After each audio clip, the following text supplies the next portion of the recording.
안녕하세요. 외국인 운전면허 교실에 오신 여러분 환영합니다. 이번 시간에 다뤄볼 주제는 바로 이륜차 등의 안전운전인데요. 도로를 다니시다 보면 두 바퀴로 굴러가는 차량들 많이 마주하시게 될 겁니다. 오토바이뿐만 아니라 스쿠터와 같은 이동수단들이 바로 이륜차에 해당이 되는데요. 최근에는 개인형 이동장치라고 불리는 전동 킥보드나 전동 휠도 도로에서 쉽게 마주하실 수 있으실 겁니다. 이러한 이륜차 등의 안전운전 방법도 확인해 보실 필요가 있기 때문에 이번 시간에는 그 내용으로 좀 다뤄보려고 하는데요. 같이 살펴보도록 하겠습니다.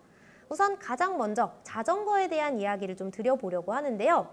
자전거는 면허가 필요한 수단은 아니지만 차량에 해당이 되기 때문에 도로를 다니고 있습니다. 또한 교통법규를 적용받는 운송수단이라는 점도 기억해 주시면 되는데요. 이러한 자전거를 안전하게 통행할 수 있는 방법 살펴보도록 하겠습니다. 우선 자전거 도로가 있는 곳이라면 당연히 자전거 도로로 통행해 주셔야 합니다. 다만 자전거 도로가 모든 곳에 설치되어 있지는 않기 때문에 만약 자전거 도로가 없는 곳이라면 도로 우측 가장자리를 활용해 주시면 되겠습니다. 또한 길 가장자리 구역을 통행할 수 있는 경우도 존재하기 때문에 이 부분도 알아주시면 좋을 텐데요. 만약 안전표지로 자전거 등의 통행을 금지한 구간이 있다면 이 구간에서는 통행이 어렵다는 점 알아주시면 되겠습니다.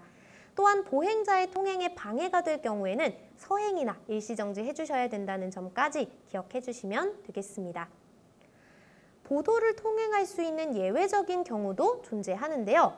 예외 사항들 몇 가지만 살펴보자면 어린이, 노인, 신체장애인이 자전거를 운전하는 경우에는 보도를 통행할 수 있습니다. 즉 자전거 도로가 아니더라도 보도에서 자전거를 타고 주행할 수 있다라고 생각하시면 됩니다. 또한 안전표지로 자전거 등의 통행을 허용한 경우라면 역시나 보도 통행이 가능합니다.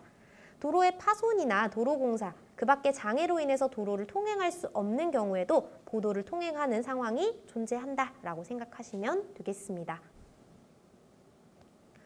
또한 안전표지로 통행이 허용된 경우를 제외하고는 2대 이상의 자전거가 나란히 차도를 통행할 수 없다라는 점 기억해 주시면 좋을 것 같은데요. 현재 화면에 보여지는 안전표지 하나 확인이 되실 겁니다. 이 표지에 보시면 2대의 자전거가 나란히 운행하고 있는 모습이 보이는데요. 이 표지가 있는 곳이라면 나란히 통행하셔도 괜찮겠지만 그 경우를 제외하고는 원칙적으로는 한 대씩 주행을 해주시면 되겠습니다. 횡단보도를 이용하여 횡단하셔야 하는 경우가 있으시다면 자전거 등에서 내리신 이후에 자전거 등을 끌거나 들고 보행해 주셔야 합니다. 만약 자전거에 탄 채로 횡단을 하시게 된다면 보행자로서 보호받지 못한다는 점 꼭 기억해 주시면 되겠습니다. 한 가지 사항을 추가로 알려드려 볼 텐데요. 자전거를 타고 횡단할 수 있는 자전거 횡단도가 있습니다. 주로 횡단보도 옆에 설치되어 있기 때문에 혹시 횡단보도를 지나시게 되는 경우 자전거 횡단도가 그려져 있는지 한번 확인해 보시면 좋을 것 같습니다. 자전거뿐만 아니라 개인형 이동장치까지도 타고 횡단하는 것을 허용한 도로이기 때문에 타고 횡단하셔도 무방하다라고 말씀드립니다. 다만 자전거 횡단도가 없는 횡단보도를 횡단하셔야 한다면 당연히 자전거에서 내리셔서 끌고 이동해 주시라고 부탁을 드립니다. 자전거에 대한 이야기를 계속 드리고 있는데요. 이 자전거 통행이 가능한 길의 종류가 좀 다양합니다.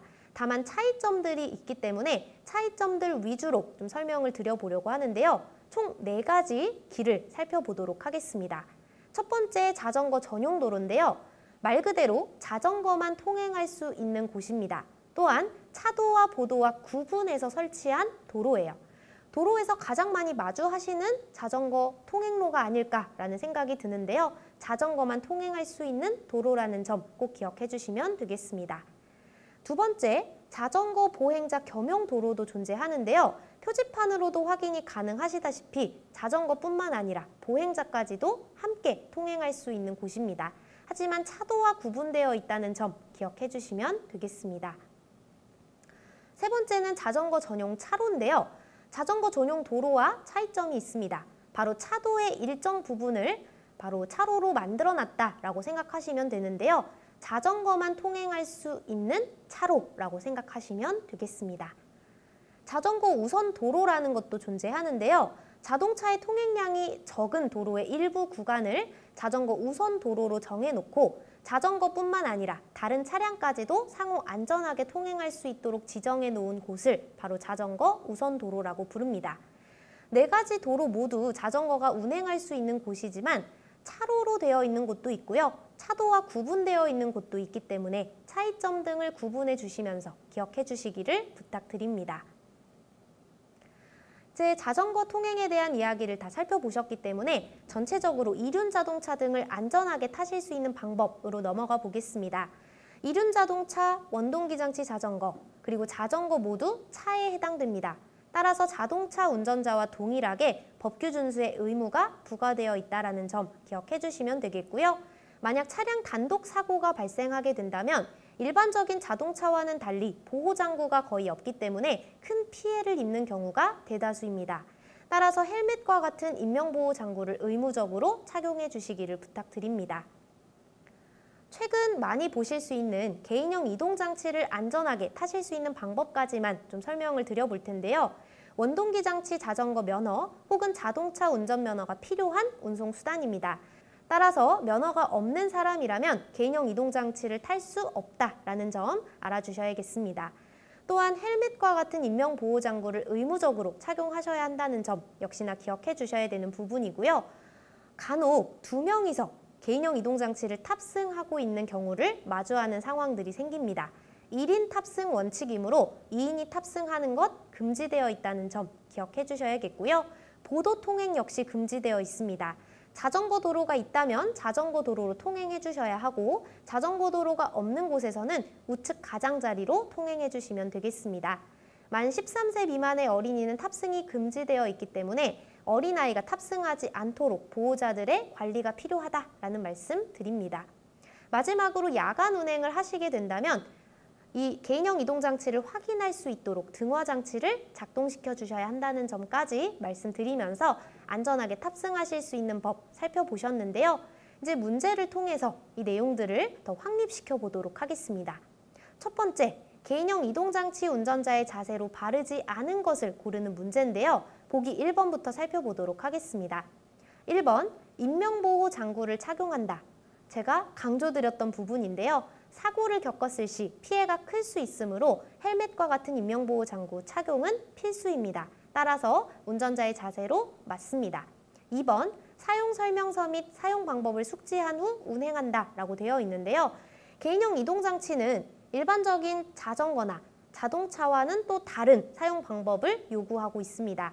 따라서 숙지가 되지 않은 상태에서 운행하시게 되면 미숙한 상태에서의 운행으로 사고를 유발할 수 있기 때문에 완전한 숙지 이후에 운행해 주시기를 부탁드립니다.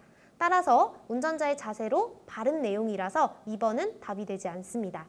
3번, 운행에 방해될 수 있는 수화물 혹은 소지품을 휴대하지 않는다 라고 되어 있는데요. 안전한 운행 방법이라고 저는 말씀드립니다. 4번, 자동차 전용 도로 및 보도로 주행하여 안전하게 운행한다 라고 되어 있는데요. 개인형 이동장치는 자동차가 아닙니다. 자전거 등에 속하는 운송수단이므로 자동차 전용 도로를 이용할 수 없고 또한 보도로도 주행이 금지되어 있으므로 4번은 바르지 않은 내용이라서 정답이 되겠습니다. 다음 문제 풀어보도록 할게요. 도로교통법상 원동기 장치 자전거는 전기를 동력으로 하는 경우에는 최고 전격 출력 괄호 이하의 이륜 자동차이다. 괄호의 기준으로 맞는 것을 골라라 라는 문제인데요. 이 문제는 가장 첫 시간에 내용을 기억하셨던 분들이시라면 쉽게 푸실 수 있는 문제입니다. 전기를 동력으로 하는 경우라면 최고 전격 출력 11kW 이하의 이륜 자동차를 원동기 장치 자전거로 분류합니다. 따라서 이 내용은 꼭 기억해 주셔야 되는 부분이라서 문제를 통해서 같이 살펴봤습니다. 다음 문제로 넘어갈게요. 다음 중 도로교통법상 보도를 통행하는 보행자에 대한 설명으로 맞는 것을 고르는 문제입니다. 1번부터 차근차근 살펴볼 텐데요. 이륜차를 타고 보도를 통행하는 사람은 보행자로 볼 수 있다라고 되어 있는데요. 이륜차는 말 그대로 차에 해당하는 이동수단입니다. 따라서 보행자가 될 수 없기 때문에 1번 답이 되지 않습니다. 2번, 자전거를 타고 가는 사람은 보행자로 볼 수 있다라고 되어 있는데요. 자전거에서 내려서 자전거를 끌고 가는 사람은 보행자로 보호받을 수 있지만 타고 가는 사람의 경우 차에 해당된다라고 말씀드립니다. 따라서 2번도 답이 되지 않을 거고요. 3번, 보행 보조용 의자차를 타고 가는 사람은 보행자로 볼 수 있다. 맞는 표현입니다. 보행 보조용 의자차는 차가 아니라 보행자로 분류된다는 점 기억해 주신다면 쉽게 답을 고르실 수 있는 문제입니다. 4번, 원동기 장치 자전거를 타고 가는 사람은 보행자로 볼 수 있다. 역시나 잘못된 표현인데요. 원동기 장치 자전거는 자동차 등에 속하는 운송수단입니다. 따라서 보행자로 분류할 수 없다는 점 기억해 주신다면 정답은 3번이라는 걸 고르실 수 있으실 겁니다. 다음 문제로 넘어갈게요. 도로교통법상 자전거 통행 방법에 대한 설명으로 잘못된 것을 고르는 문제입니다. 1번, 자전거 도로가 따로 있는 곳에서는 자전거 도로로 통행하여야 한다. 맞는 표현이므로 정답이 아닙니다.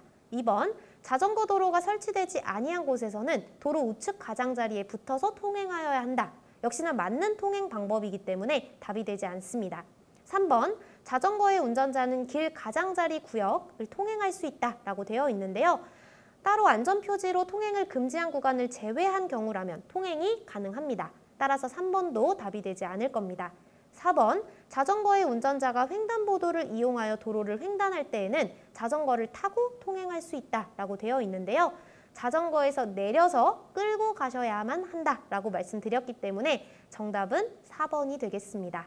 자전거 통행 방법 기억하신다면 쉽게 푸실 수 있는 문제라고 말씀드립니다. 마지막 문제, 일러스트형 문제 한 문제 풀어볼 텐데요. 다음 상황에서 가장 안전한 운전 방법 2가지를 고르는 문제입니다. 일러스트 상황부터 확인하신 이후에 보기를 살펴보도록 할게요. 현재 이 차량의 운전자는 편도 3차로 도로를 주행하고 있습니다. 2차로로 주행 중인 상황인 것 같고요. 폭주족의 집단 주행이 이 차량 앞에 보여지고 있습니다.